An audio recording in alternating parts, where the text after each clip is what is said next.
Walk into my parlor, said a spider to a fly. 'Tis the prettiest little parlor that you ever did spy.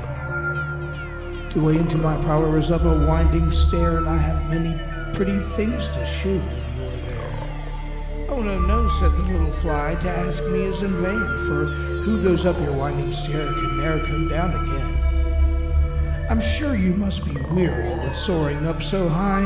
Will you rest upon my little bed? Said the spider to the fly. There are pretty curtains drawn around, the sheets are fine and thin, and if you'd like to rest a while, I'll snugly tuck you in. Oh, no, no, said the little fly, for I've often heard it said, they never, never wake again who sleeps upon your bed. Said the cunning spider to the fly, dear friend, what shall I do to prove the warm affection I've always felt for you? I have within my pantry good store of all that's nice. I'm sure you're very welcome. Will you please to take a slice? Oh, no, no, said the little fly, kind sir, that cannot be. I've heard what's in your pantry, and I do not wish to see. Sweet creature, said the spider, you're witty and you're wise. How handsome are your gauzy wings, how brilliant are your eyes. I have a little looking glass upon my parlor shelf. If you'll step in one moment, dear, you shall behold yourself. I thank you, gentle sir, she said, for what you're pleased to say. And bidding you good morning, now I'll call another day.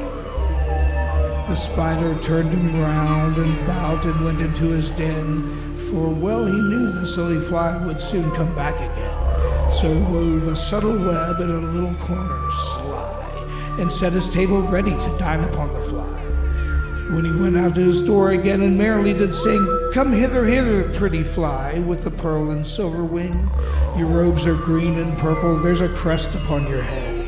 Your eyes are like the diamond bright, but mine are dull as lead. Alas, alas, how very soon this foolish little fly, hearing his wily flattering words, came slowly flitting by.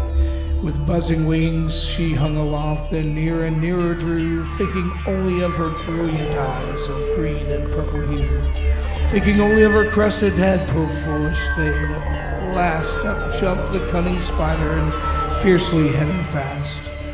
He dragged her up his winding stair into his dismal den, within his little parlor, but she never came out again.